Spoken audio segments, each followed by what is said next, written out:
Hello everybody, this is the next part of the videos, and one of my students again said to tell you to like the video, to share it, and to subscribe. But yeah, let's get started. So on the previous video, I was talking about why finding the sum is really important, and how we're gonna be moving this to three-dimensional space later on. But for now, I want you to understand how it applies on 2 dimensions. So we're going to be finding the area by using limit definition.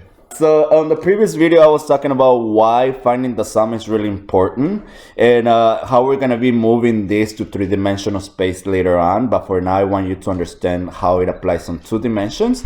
So we're going to be finding the area by using limit definition. So remember, calculating individual rectangles for 3, 4, 5 rectangles only, that is no more the case. We're moving on now. I hope that you got a solid understanding of that concept though, because it establishes the foundation for this now. So this problem says find the area of the region bounded by the line of f of x equals x cubed, the x-axis, and the vertical line x equals 0 and x equals 1. So it's referring to that little shaded area that I did, and if you look at it, we're very tempted to say like, oh, that looks like a triangle, let me do a triangle. In fact, we can get a triangle there. You know the height, you know the base, but it'll be an I don't know, will you tell me if it's an overestimate or an underestimate? Please do comment on the video below, and why is it? I'll give you a hint. It has to do with something in your teeth if you do not brush them on a constant basis.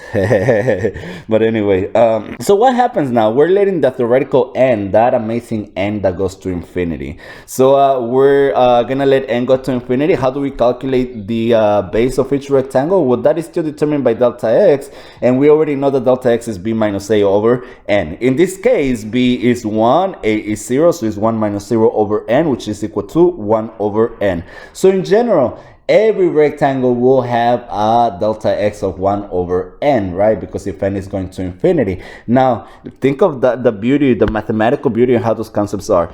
If n is going to infinity, we already saw that, right? So this is my delta x, delta x. If delta x is equal to 1 over n, what happens when I divide 1 by a huge number? As n goes to infinity, delta x goes to 0. Ta-da! So as I said, if you take this course, your textbook might refer to n going to infinity or delta x going to 0, and they both mean the exact same thing. But now let's continue this. So you can take the limit using any side. To be honest, Mr. Perez's brain works better with the right endpoint. The left endpoint never came easy to me. I don't know why. Some students it does. If you're one of those, please do props to you. I can never really wrap my mind around that too much. But let's continue. So I always, and remember also from the previous video, we saw that it does not matter whether you use the right or the end or the middle or any point in between the interval from A to B. So what do we do this? Mr. Perez uses then the right end point. So now the area, I use the right endpoint. The area is equal to the limit, as we said, the limit as n goes to infinity of what? Of the summation. The summation of what? Of all the rectangles, the area of all rectangles. And it said that I'm going to be adding all the areas. Remember, each area is integral to form the entire area that we're calculating. So the area of the rectangle is determined by the height times the base. ¿Qué pasa, Parker? No, get away. Okay, I guess I'll just continue like this then. Delta x, where was I, guys? Sorry. I did not prepare for this. I was not prepared. ¿Qué pasa? Oh, you're a good boy. Yes, you are. He's going blind. That's a concern of mine. But anyway, let's see the height times the base, and the base is delta x, and again you should know how to calculate your delta x. So let's continue. The limit as n goes to infinity of the summation of what? Well, it says f of a plus delta. Oh, now he just put his paw on the screen. ¿Por qué? Why you do that? Why? ¿Por qué? ¿Por qué? F of a, important. In this case, a is 0, so it's really nice. But if the interval would have been shifted and started at 1 all the way to 3, then we write 1 for our a, all right? Because yeah, just be careful with that. So 0 plus, and this is what? 1 over n. 1 over n was our delta x times I.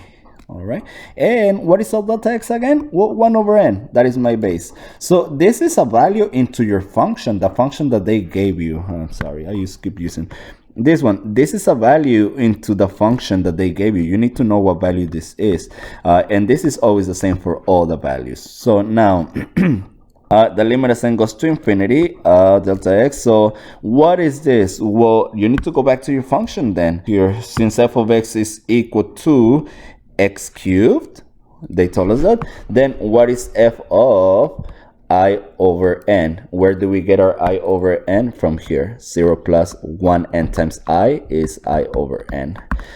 We got that one from here. And then f of I over n was I over n cubed, which is equal to I cubed over n cubed. There you go. Let's continue. So let's do the problem now then. If f of I over n is equal to I cubed over n cubed times delta x, and delta x was 1 over n, then we start by writing this part here. The limit as n goes to infinity of delta x of, well, we know that that value, when we substitute into a function, we got this as a result, this total as a result, times delta x, and delta x is 1 over n. So what is this equal to? This is equal to the limit as n goes to infinity of sigma I equals 1 to n of, well, the I cubed times 1 is just multiplication of fractions. I cubed times 1 is I cubed over n to the 4th power. And at this point, we notice, check this part out, because you can save yourself a lot of time, or you can really spend some minutes in each problem just overthinking this one. We are substituting the index I into this baby here, right? So for when I is equal to 1, well, that's only going to be that's going to be 1 cubed over n to the 4th. Plus, remember that's what summation is. When I is 2, is going to be 2 cubed n 4th. Plus, so all of this is going to have what? The 1 over n to the 4th, 1 over n to the 4th, 1 over n to the 4th. So that means that 1 over n to the 4th is going to be constant in all of them. All right, so we can actually pull that 1 over n to the 4th, and this is equal to the limit as n goes to infinity of 1 over n to the 4th times the summation of I cubed from I equals 1 to n. Now this is something nice that we can work with. And why? Because recall that we have a summation formula from the beginning of this chapter that says that when I wanted to add a sequence of my cubes, the definition of n limit as n goes to infinity of the summation of all the integers cubed is equal to this thing here. Let me highlight it for you. Funny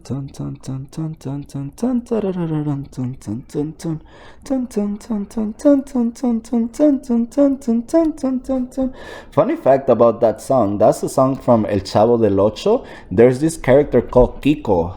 And Kiko, I've been watching some TikTok videos, and there's this dance like with the feet, dun da da dun, dun da da dun, and it's exact same copy of the dance that Kiko did in an episode back in like 1980. So the character by Chespirito. Chespirito is a Mexican comedian, actor, writer, amazing. The reason why his name is Chespirito is because he was so good in writing his wording in the jokes and the scripts and everything that he got labeled the Mexican Shakespeare. So Shakespeare, Chespirito, a little Shakespeare. So Chespirito stuck around. You know, Mexican accents, just like we say bistec, and we actually mean beef steak. But yeah, that's growing up Latino. Let's see. Let's continue. Remember, we need that information. That information is going to be key, that this formula. So if you need to go back and watch my videos from the first part of this chapter when we do the summation formulas, you might need to do that because you're not going to get through this section without remembering those formulas. So like, just a word of advice. And it's okay. It takes time. It takes practice. It's frustrating at times, but you need to work through it. All right. So let's start doing this substitution. What do we have now? We know that the limit, we factor that 1 over n to the fourth, and now we have this of I cubed. It becomes then the limit as n goes to infinity, 1 over n to the fourth times this baby here. All right, that is just a direct substitution from this, and this becomes equal. Well, then just go ahead and multiply your n's. This is the limit. Let me scroll up. As n goes to infinity of 1 over n to the fourth times n squared times n plus 1 squared is n squared plus 2n plus 1 all over 4. Well, notice that this n squared will be divided out with 2 powers here, so this is equal to the limit as n goes to infinity. ¿Y ahora qué? Stop licking the tablet. 1 over 4n multiply the 4 and the n, 4n squared times this still intact on the top, n squared plus 2n plus 1. And we can further simplify into the limit as n goes to infinity of notice that a summation of fractions like me having 1 over 4 plus 3 over 4 plus 9 over 4 is the same thing as 1 plus 3 plus 9 over 4, which is something like what we have here. We can go ahead and break it apart into n squared over 4n squared plus 2n over 4n squared plus 1 over 4n squared. We can all put them together into the same thing, but it's more convenient in this way because now we can go ahead and divide out some variables here. This becomes 1/4 plus 1 half n, 1 over 2n plus 1 over 4n squared. And now look at this beauty. We go ahead and substitute n going to infinity, and what does this become, right? Just properties of limits. If you take the limit of a plus b plus c whatever, you get equal to the limit as n goes to infinity of 1/4 plus the limit as n goes to infinity of 1 over 2n plus the limit as n goes to infinity of 1 over 4n squared. And now this is the moment of truth. What is the limit as n goes to infinity of 1/4? That is a property of limits that you need to remember, but if you don't remember, you can reason through it, which is what I actually would love for you to be able to do that as you remember it as well, right? So what is 1/4? This is the limit of this. This is a function. 1/4 is a function. If you graph it, this is 1/4, right? So if I graph 1/4 and just let it continue going, what is the value of that as n goes to infinity? All right, as my x goes to infinity here, what is the value of that? It's always going to be 1/4. So the limit of a constant is always going to be the value of the constant itself. It's never going to go anywhere else. So this is equal to 1/4 plus, well, look at this. 1 over 2 times infinity is 1 over a huge number, which goes towards 0, plus this also goes towards 0, which says that it's equal to 1/4. Ta-da! That is amazing. That is the area from 0 to 1, 1/4. Let's see, what is f of 1 is 1 cubed, which is 1. So now we have what? If we were to consider a rectangle, a triangle, what would it be? It would be a base of 1, a height of 1, and base times height over 2, 1 times 1 over 2, 1/2. Wow, so our estimate with a triangle would have been 1/2. You see, just doing something like that. Actually, doing calculus, we found that it was 1/4. We were way off. But yeah, nice problem. This is how the upper sum looks like, right? For the upper sum, we're using a right endpoint. This is how the lower sum looked like. right? Lower sum, we're using the left endpoint. In the left endpoint, if you look at the left endpoint, your height is 0. What is the true area from 0 to 1? The true area is negative 0.25. What? No, there's something wrong with this. Oh yeah, but look, upper sum, let's no, lower sum, let n go to infinity, let n go to infinity, let n go to infinity, and we start getting really close to the actual area. If we would have done the same with the upper sum, let n go to infinity, you see we start with just 1, 2, 3, the more rectangles we start adding, the closer and the closer and the closer from the upper side, but nonetheless, the closer and the closer. Let n continue going and going and going. And now if we do the true area, ta-ta.